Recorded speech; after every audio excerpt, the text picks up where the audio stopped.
সুনামগঞ্জে মসজিদ ফান্ডের টাকা নিয়ে দুই গোষ্ঠীর দ্বন্দ্বের জেরে দুইজন নিহতের পর গ্রাম ছাড়া প্রায় 50টি পরিবার।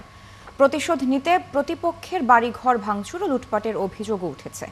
ঘটনার পর বাড়িঘর ও জমি দখল হয়ে যাওয়ায় শঙ্কায় ভুক্তভোগী পরিবারগুলো। এদিকে সংঘর্ষ খুনের ঘটনায় দিরাই থানায় 4টি মামলা হয়েছে। শহীদ নূর আহমেদের তথ্য, ছবিতে প্রতিবেদন। কালিয়াকোটা হাওর এবং পুরাতন সুরমা নদী পাড়ের জাহানপুর গ্রামের পূর্বপাড়া জামে মসজিদ ফান্ডের টাকা নিয়ে বেশ কিছুদিন থেকে গোলাপ এবং আকবর গোষ্ঠীর মধ্যে দ্বন্দ্ব চলছিল। এই দ্বন্দ্বের জেরে গত 22 সেপ্টেম্বর দুই পক্ষের মধ্যে সংঘর্ষ হয়। এতে নারী সহ আহত হন উভয় পক্ষের অন্তত 50 জন। এক সপ্তাহ পর মারা যান আহত শাবাজ মিয়া এবং পারুলা বিবি। তারা আকবর গোষ্ঠীর লোক ছিলেন। আমার বাপ মরছে, আমার বোন মরছে, এই যে সুষ্ঠু বিচার আমরা চাই। আমার ভাবির যারা মারছে তারা হত্যাকারীর বিচার চাই। এদিকে গোলাপ গোষ্ঠীর লোকজনের অভিযোগ, ওই দুই মৃত্যুর খবর এলাকায় ছড়িয়ে পড়লে গ্রেপ্তার এড়াতে আত্মগোপনে চলে যান পুরুষ সদস্যরা। এই সুযোগে আকবর গোষ্ঠীর লোকজন তাদের বাড়িঘরে ভাঙচুর এবং লুটপাট চালায়, কেটে দেয় জমির কাঁচা ধান। পরে নিরাপত্তাহীনতার কারণে গ্রাম ছেড়ে চলে যায় অর্ধশতাধিক পরিবার। যেখানে দুই ভাই কিন্তু দৌড়ায়, মিদা মারে, হে মিদা মারে। বাচ্চা কাচ্চা এখন কই দিতাম, বাবার সাথে দেখা করতে পারি না। আমার ঘরের যা আছে সব হয়ে গেছে, মালামাল যা আছে।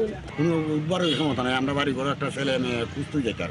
ভাঙচুর ও লুটপাটের সাথে সম্পৃক্ততা জানিয়ে জোড়া খুনের সাথে জড়িতদের গ্রেপ্তারের দাবি আকবর গোষ্ঠীর লোকজনের। মানে মারামারি হইরা যখন দুইজন মানুষ আহত হইল, এই সময় তারা বাকছই। তারা তো আমরা সাতাইছি না, ও বউ বাচ্চা লইয়া, ওর আত্মীয় স্বজন লইয়া ও ফলাতক। এরই মধ্যে সংঘর্ষ ও খুনের ঘটনায় দিরাই থানায় 4টি মামলা হয়েছে। সুষ্ঠু তদন্তের পাশাপাশি নিরাপরাধ কাউকে গ্রেপ্তার করা হবে না বলে জানিয়েছে পুলিশ।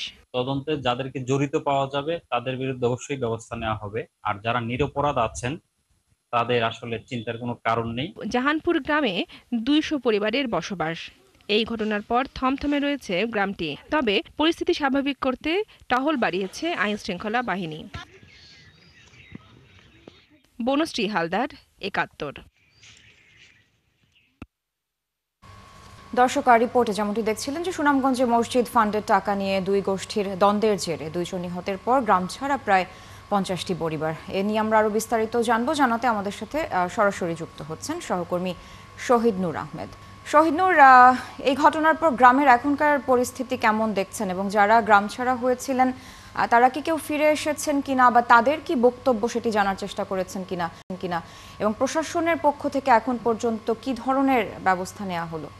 ধন্যবাদ আপনাকে। যেমনটা আসলে প্রতিবেদনটিতে আমরা দেখানোর চেষ্টা করেছিলাম, সুনামগঞ্জের দিরাই উপজেলার যে রাজানগর ইউনিয়ন, সেই ইউনিয়নের জাহানপুর গ্রামে আসলে ক্ষুদ্র ক্ষুদ্র অনেক গোষ্ঠী বসবাস করেন।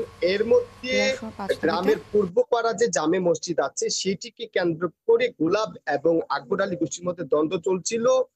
এটাকে কেন্দ্র করে কিন্তু নতুন আরেকটি মসজিদও আসলে করা হয়। এর রেশ ধরেই গত 22 সেপ্টেম্বর আসলে এই গ্রামে সংঘর্ষের ঘটনা ঘটে। এতে প্রায় উভয় পক্ষের 30 জন আহত হন, এবং যেমনটা আসলে জানা গেছে যে দুইজন গুরুতর আহত হওয়ার পরে তাদেরকে সিলেট এবং ঢাকায় পাঠানো হয়েছিল। এক সপ্তাহ পরে তারা চিকিৎসাধীন অবস্থায় মারা যান শাহবাজ এবং সরলা বিবি নামে দুইজন। এরা হচ্ছে ধন্যবাদ যুক্ত হওয়ার জন্য। দর্শক, যুক্ত ছিলেন সহকর্মী শহীদ নূর আহমেদ।